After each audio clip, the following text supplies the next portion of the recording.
তুমি আমার এই গাড়িটি ভরণ করে দাও, এই গাড়িটি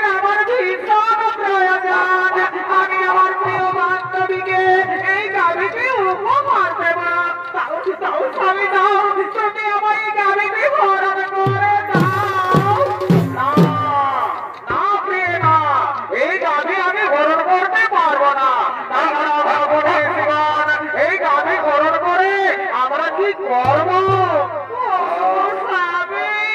তুমি জানো না ওই মর্তলোকে বিশ্বরাজের কন্যা সীতাবতী আমার প্রিয় বান্ধবী, এই গাভীটি আমি তাকে উপহার দেব। তাও স্বামী দাও, তুমি আমার এই গাভীটি হরণ করে দাও। ওরে ভাই মনিগণ, তোমরা বলো আমি এখন কি করবো? শোনো প্রভাত রেখে, তুমি কি করবে সেটা আমরা বলতে পারবো না, তবে এটা আমরা বলতে পারি এই গাভী যদি তুমি হরণ করো তাহলে মহামণি বৈশিষ্ট্য আমাদের কাউকে ছাড়বে না। স্বামী স্বামী গো, স্বামী তুমি দাও না, দাও না স্বামী দাও, তুমি আমার এই গাভীটি হরণ করে দাও। এই গাভীটির আমার ভীষণ প্রয়োজন, আমি আমার প্রিয় বান্ধবীকে এই গাভীটি দাও দাও স্বামী দাও, তুমি আমার এই গাভীটি হরণ করে দাও। ওরে ভাই মনিগণ, তোমরা একটু দাঁড়াও, আমি এক্ষুনি গাভী হরণ করে নিয়ে যাচ্ছি।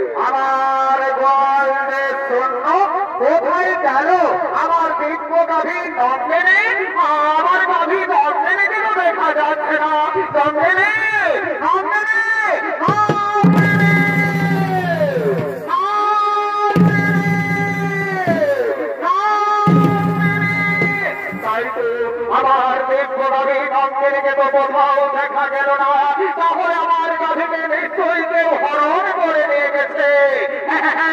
আমায় ধ্যান যোগে দেখতে হবে কোথায় গেল আমার দিব্য গাভী নন্দিনী।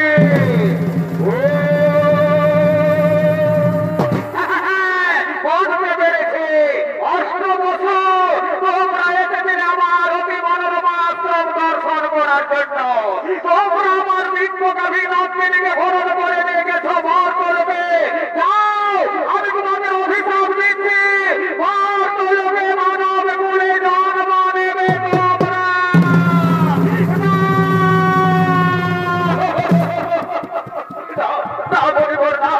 আপনি আমাদের বড় অভিশাপ দেবেন না, আপনি আপনার অভিশাপ